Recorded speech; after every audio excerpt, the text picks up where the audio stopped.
అమరావతికి చట్టబద్ధత తీర్మానంపై వైఎస్ఆర్సీపీ అధినేత మాజీ సీఎం వైఎస్ జగన్మోహన్ రెడ్డి కీలక వ్యాఖ్య చేశారు. చట్టబద్ధత కోసం తీర్మానం చేసినప్పుడు మళ్లీ సవరణ చేయలేమా? అదే అసెంబ్లీలో తీర్మానం చేసి మార్చుకోలేమా అంటూ జగన్ పేర్కొన్నారు. ప్రజల్ని మభ్యపెట్టడానికి చంద్రబాబు డ్రామాలాడుతున్నారంటూ విమర్శించారు.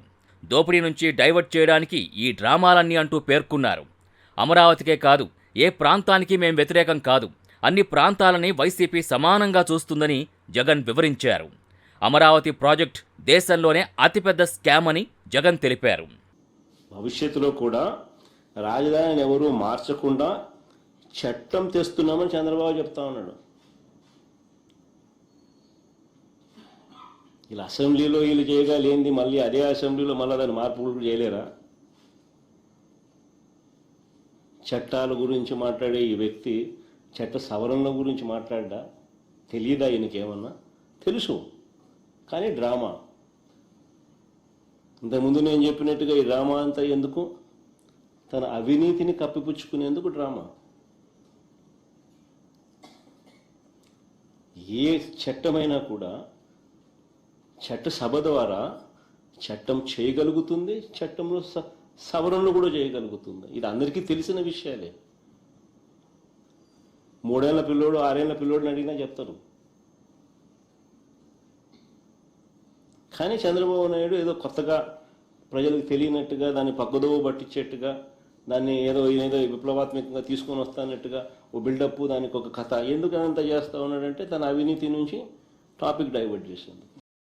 ఏపీ రాజధానికి సంబంధించి మాజీ సీఎం జగన్ ప్లాన్ బి అంటూ మరో సరికొత్త ప్రతిపాదన చేశారు.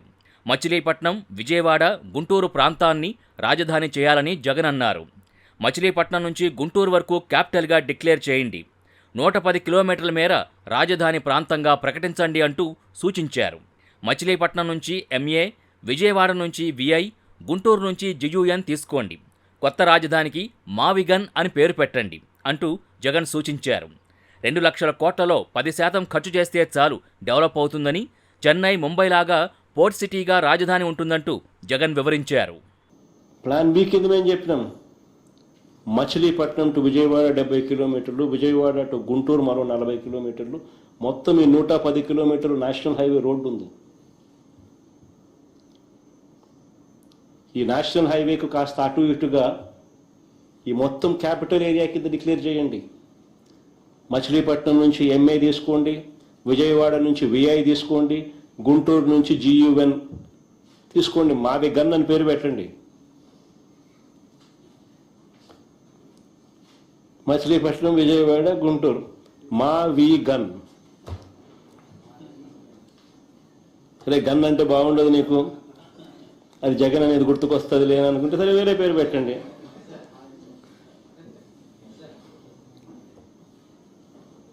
మచిలీపట్నం నుంచి ఎంఏ తీసుకోండి, విజయవాడ నుంచి విఐ తీసుకోండి, గుంటూరు నుంచి జియుఎన్ తీసుకోండి, మావి గన్ అని పెట్టండి.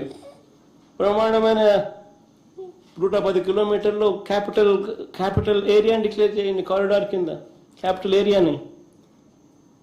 కనీసము ప్లాన్ బి అన్న కనీసం పిక్చర్లోకి వస్తే అట్లీస్ట్ నువ్వు పెట్టే 2 లక్షల కోట్ల రూపాయలు ఈ రాజధాని ప్రాంతంలో అది అయ్యేది కాదు, సచ్చేది కాదు.